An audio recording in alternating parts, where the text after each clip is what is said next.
রাসূলুল্লাহ বলে না হে যুবকেরা রাসূলুল্লাহ নবী নবী করতে থাকে রাসূলুল্লাহ গুণগান করতে থাকে এরা খুব বলে কিন্তু আমার আল্লাহ আপনার আমার নবী কলেমা দিয়েছে লা ইলাহা ইল্লাল্লাহ মুহাম্মাদুর রাসূলুল্লাহ শুধু তাই নয় এরা খুব বলে এটা কুরআন শরীফ তন্ন করে থাকে আল্লাহ তাআলা নবীদের নাম ধরে ধরে রেখেছে হযরত মুসা নবীজি ইয়া মুসা বলে রেখেছে আল্লাহ সুলাইমান নবীজি সুলাইমান নবী বলে রেখেছে ঈসা নবীজি ঈসা নবী বলে রেখেছে দাউদ নবীজি দাউদ নবী বলে রেখেছে আল্লাহ তাআলা নবীদের নাম ধরে ধরে রেখেছে আল্লাহ তোমার আমার নবীর নাম ধরে ডাকেলা আমার আমার নবীকে ইয়াসিন তোহা মুজাম্মিল মুত্তাসির বলে রেখেছে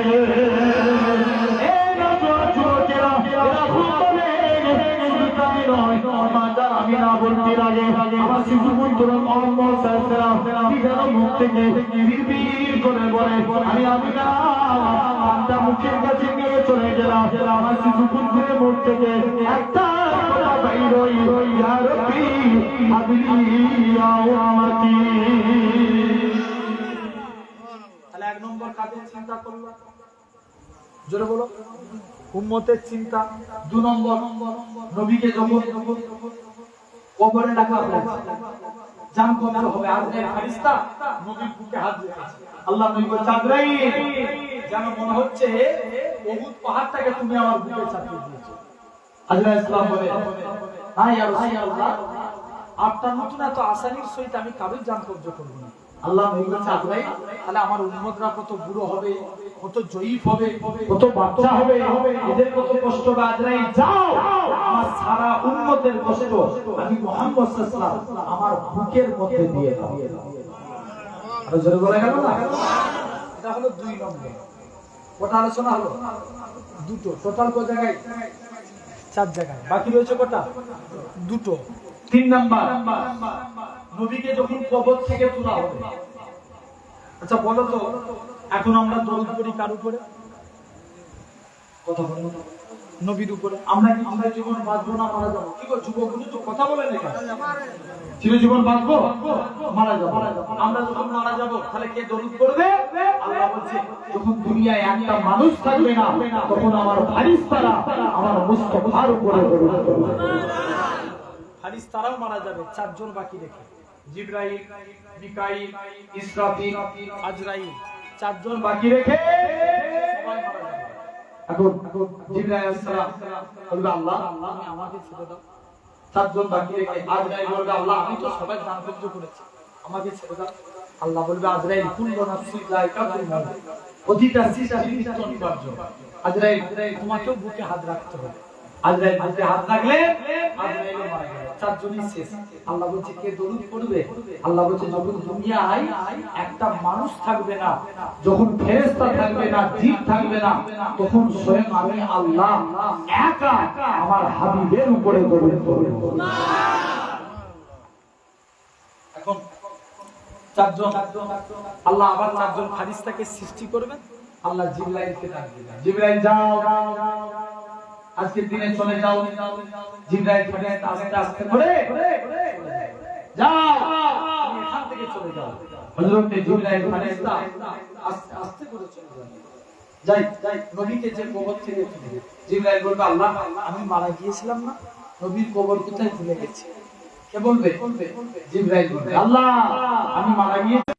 মুসলমান বলেছেন মেরা বাহাদুর মেরা হে নবী ফেরেশতা আল্লাহ নবী হযরত বিলালকে বললেন ও বাবা বিলাল যাও চলে যাও তুমি আমার কুরবানি আসো।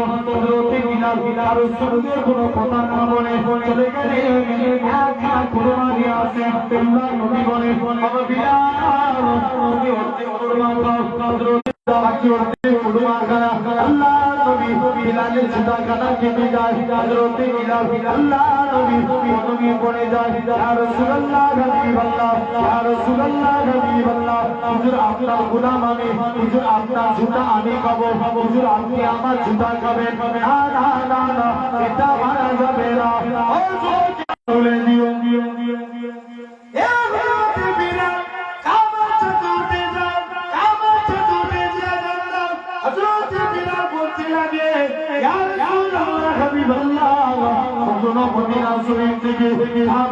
কেন করে আজান দিয়েছি, কোনো বাইতুল মুকাদ্দাসের দিকে ও করে আজান দিয়েছি, কাবা বানিয়েছে।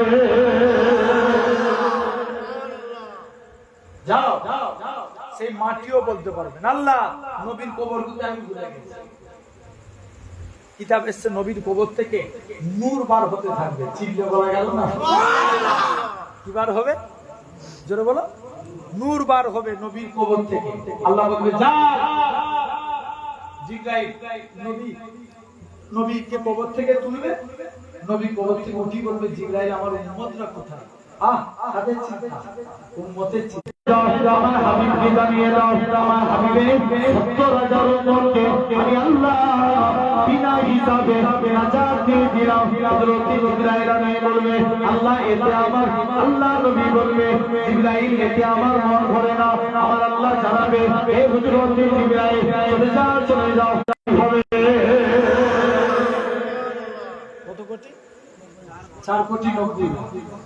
এটা 3টে হয়ে গেল। চতুর্থ নম্বর, কিয়ামতের দিন নবী উম্মতের চিন্তা করে। সব নবীর উম্মতের চেহারা আগুনে পুড়ে পুড়ে কালো হবে। তাদের হাতে আগুনের বেরি করা হবে। পায়ে আগুনের চেন দিবে না। মালিক ফারিস্তা জিজ্ঞেস করবে আল্লাহ এরা কারা? মালিক চুপ কর, এরা আমার হাবিবের উম্মত। সুবহানাল্লাহ। কার উম্মত? হাবিবের উম্মত। তাহলে খবরদার সেই নবীকে দুটো নিয়ে আজকে আলোচনা করলাম। কি 1 নাম্বার নামাজ, 2 নাম্বার নবীকে ভালোবাসবো যদি আল্লাহর গোলাম হতে চাই, বলে ইনশাআল্লাহ। তথাপি আমি একদম শর্ট করব আলোচনার দিকে, একদম সংক্ষিপ্ত ভাবে কুরবানির কিছু কথা বলবো। শোনা বুঝার দরকার আছে না নাই? এই কুরবানি আমরা অনেকে জাকাত দেই বা অনেকে টাকা থাকা সত্ত্বেও কুরবানি দেয়। জেনে রেখে যান আমার ভাইরা, কুরবানি মানে হলো ত্যাগ স্বীকার করা। কি করা? ত্যাগ, আবিধানি করতে। আর পরিভাষায় কোন পশু কিংবা কোন জন্তুর মাধ্যমে আল্লাহর নৈকট্য লাভের উপায়, মানে আল্লাহকে খুশি করা। কিসের দ্বারা? পশুর দ্বারা। এই কুরবানি শুরুয়াত হয়েছিল হাবিল এবং কাবিলের মধ্যে। শুনছেন না? আগেকার যুগের একটা সিস্টেম ছিল, হাবিল কাবিলের যুগে, আদম নবীর জামানায়, মানে তখন কোন জিনিস আল্লাহর প্রেমে উৎসর্গ করলে সেটা আগুন দিয়ে একবারে পুরো নিশ্চিন্ন হয়ে যেত। যার জিনিসটা কবুল হতো আর যার কবুল হতো না পরে রয়েছে। এখন কাবিল কি করলো?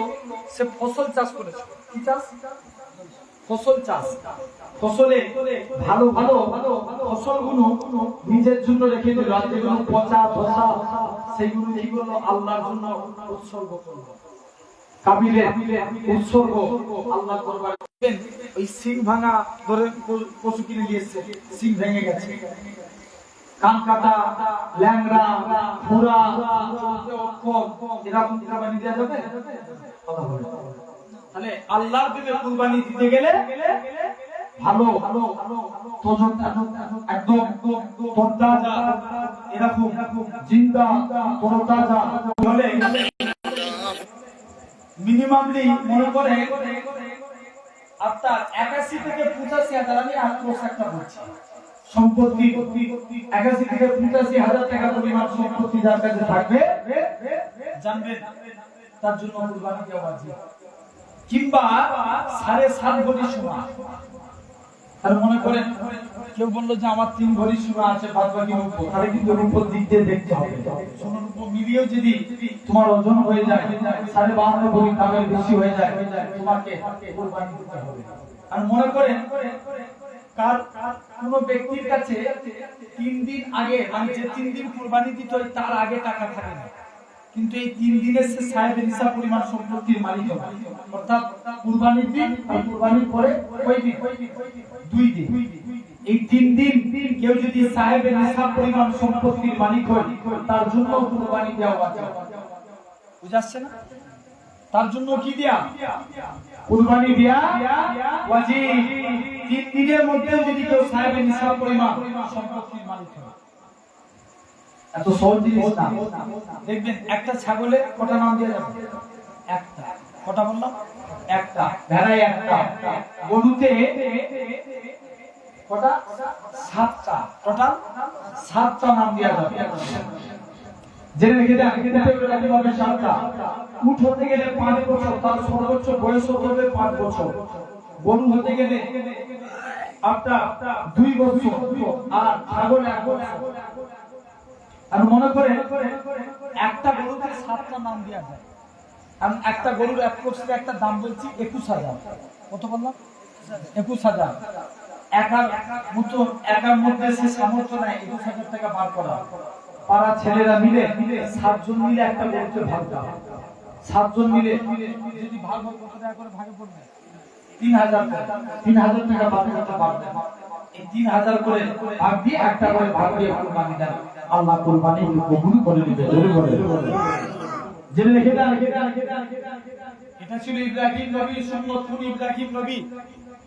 ইব্রাহিম নবী জাস্ট একটু ছোট্ট দুটো কথা বলে আমি শেষ করব। ইব্রাহিম নবী, আল্লাহ হুকুম হলো ইব্রাহিম নবী নমরুদের জামানায় এসেছিলেন। কার জামানা? বলো বাদশা নমরুদের পিরিয়ডে। এখন নমরুদ ঘোষণা করে দিল, এখন নমরুদ রাজ দরবারে বসে আছে। কিছু জ্যোতিষী এসে মন খারাপ করে নমরুদের দরবারে এসে মন খারাপ করে বসে আছে। সব জ্যোতিষীরা এখন নমরুদ জিজ্ঞেস করছে, এই জ্যোতিষী তোমাদের মন খারাপ কেন? বলছে আমাদের এমনি মন খারাপ, কারণ আজকের দিনে আজ থেকে 3 দিনের মধ্যে মায়ের গর্ভে একটা সন্তান আসবে, সে তোমার সাম্রাজ্যকে ধ্বংস করে দেবে, তোমার রাজত্বকে শেষ করে দেবে। আর নমরুদ বাদশা বলছে যাও, আজ থেকে 3 দিনের মধ্যে সমস্ত স্বামী স্ত্রী, সমস্ত স্বামী স্ত্রী এক বিছানায় শোয়া, অর্থাৎ সহবাস করা বন্ধ। কদিনের জন্য? 3 দিনের জন্য। আল্লাহর হুকুম যদি থাকে কেউ লিখতে পারবে? লিখতে পারবে না। নমরুদ ঘোষণা করে দিল, এখন রাজার হুকুম মানতে হবে। নমরুদ কি করলো? তাড়াতাড়ি করে নমরুদ ঘোষণা করে দিল সমস্ত স্বামী স্ত্রী আলাদা আলাদা বিছানা। এখন ইব্রাহিম নবীর আব্বার নাম ছিল তারেক। এই তারেক তিনি ছিলেন নমরুদের দেহরক্ষী। এক হাতে করে নমরুদের মাথার গোড়ায় বসে হাওয়া করতে, আর এক হাতে লাঠি ধরে নমরুদের মাথার গোড়ায় দাঁড়িয়ে থাকে। ইব্রাহিম নবীর মা এবং আব্বা উভয়ের মনে আল্লাহর তরফ থেকে স্বামী স্ত্রী মিলনের আকাঙ্ক্ষা জেগে ওঠে। যত রাত হয় স্বামী স্ত্রী মিলনের আকাঙ্ক্ষা আরো তীব্রতর হয়। ইব্রাহিম নবীর আম্মা তিনি বললেন তাড়াতাড়ি করে, বলছে যা হয়ে হবে রাজ দরবারে চলে যায়। সবাই ঘুমিয়ে পড়েছে, প্রহরীরা, দারোয়ানরা, সৈন্য সামন্তরা সব ঘুমিয়ে পড়েছে। ইব্রাহিম নবীর আম্মা আস্তে আস্তে করে নমরুদের দরবারে ঢুকে পড়ল, নমরুদের বাড়ির মধ্যে চলে গেল। যখনই তারেক আর ইব্রাহিম নবীর মা দুজনে 4-6 যখন এক হলো, তাদের স্বামী স্ত্রীর সহবাসের ইচ্ছা আরো তীব্রতর হয়ে গেল। কিন্তু তারেক বলছে, স্ত্রী আমার কোনো উপায় নাই, আমার এক হাতে ফাঁকা আর এক হাতে কি লাঠি, উপায় নাই, কি করা যায়? এমন সময়তে তারেক বলছে ঠিক আছে, আল্লাহ তরফ থেকে একটা পরী চলে আসলো। ওই লাঠি আর হা করতে থাকে। ইব্রাহিম ওই নমরুদের গৃহের মধ্যে ইব্রাহিম নবীর আব্বা মা সহবাসে লিপ্ত হলেন। ওই রাত্রি মায়ের গর্ভে ইব্রাহিম আলাইহিস সালাম চলে আসলেন। জোরে বল। এখন 3 দিন কি রিসেট ছিল না? এখন পরের দিন 3 দিন পর আবার জ্যোতিষীদের মন খারাপ। কি ব্যাপার? বলছে নমরুদ 3 দিন পূর্বে ওই সন্তান মায়ের পেটে চলে এসেছে। যে বললেন না। এখন নমরুদ কি করলো? বললে যাও, যারই পুত্র সন্তান হবে তাকে মেরে ফেলো। এখন সব পুত্র সন্তান হয়ে মেরে দেয়। ইব্রাহিম নবীর আম্মা এক নমরুদের ভয়, দুই বাচ্চার প্রতি মহব্বত। আল্লাহ উপায় কি আছে?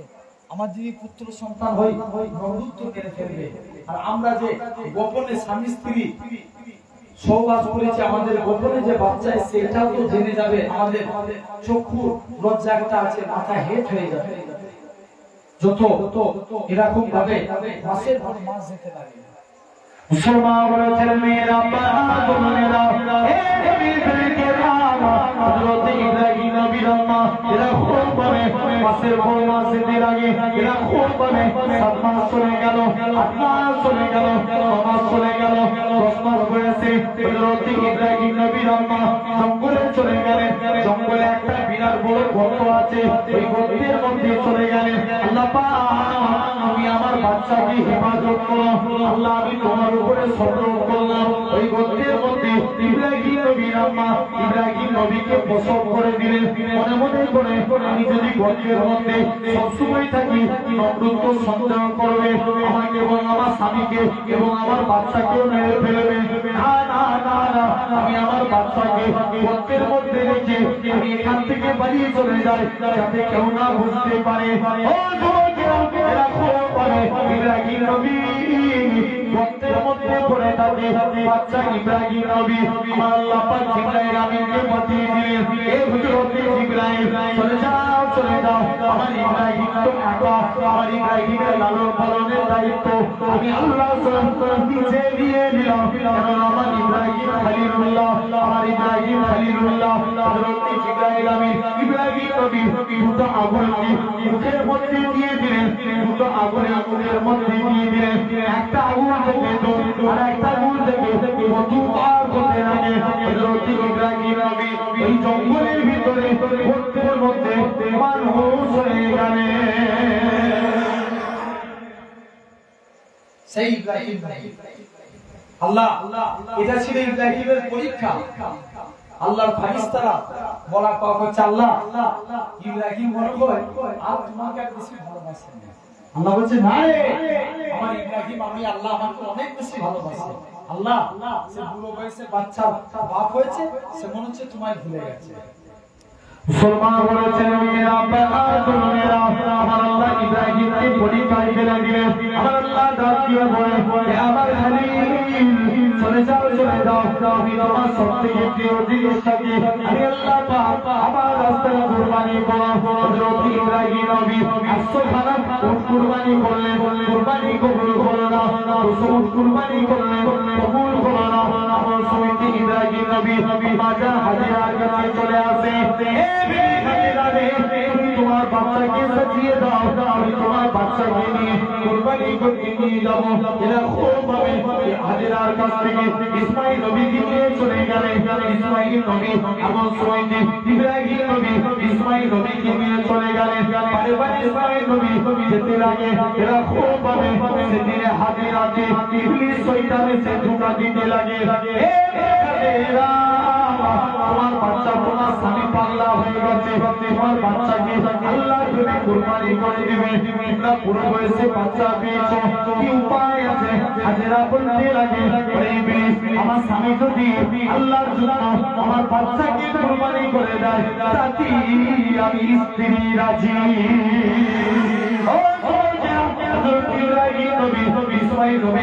কুরবানি করতে নিয়ে চলে গেলেন, গলায় গলি যারা চুরি চলে না। আমার সমিতি ইব্রাহিম নবী বলে আব্বা জান চক্ষু ভাঙা বন্ধ করে দাও, চক্ষু ভাঙা বন্ধ করে দিয়েছে, চুরি চালিয়ে দিয়েছে, রক্ত বেরিয়ে পড়েছে। ইব্রাহিম জানে আমি আমার বাচ্চাকে জমা ধরে ফেলেছি, ইব্রাহিম জানে আমি আমার বাচ্চাকে জমা ধরে ফেলেছি। খুলে দেখে ইসমাইল জমা হয়নি এবং পা জমা হয়েছে। এই নওজোয়ান যুবকেরা সেই দিনে ইব্রাহিম নবীর কুরবানিটাকে আমার আল্লাহ কবুল করে দিয়ে উম্মতে মুহাম্মদীর জন্য সরল বিধান করে দিয়েছে। তাহলে এটার নাম হলো কুরবানি। আমি বাপের আব্বা আজ আল্লাহ আমাদের টাকা দিয়েছে, আমরা নামি দামি গরু কিনে কুরবানি দিই। এই কুরবানিটা ততক্ষণ পর্যন্ত কবুল হবে না যতক্ষণ পর্যন্ত আপনি না নিজে আল্লাহ প্রেমে কুরবানি হতে পারেন, ততক্ষণ আপনার কুরবানিটা আল্লাহ দরবারে কবুল হবে না। আগে নিজেকে আল্লাহর প্রেমে কুরবানি হতে হবে, ঠিক না বল? তবে কবুল হবে। যাই হোক, তাহলে এই কুরবানি আল্লাহ যেন আমাদের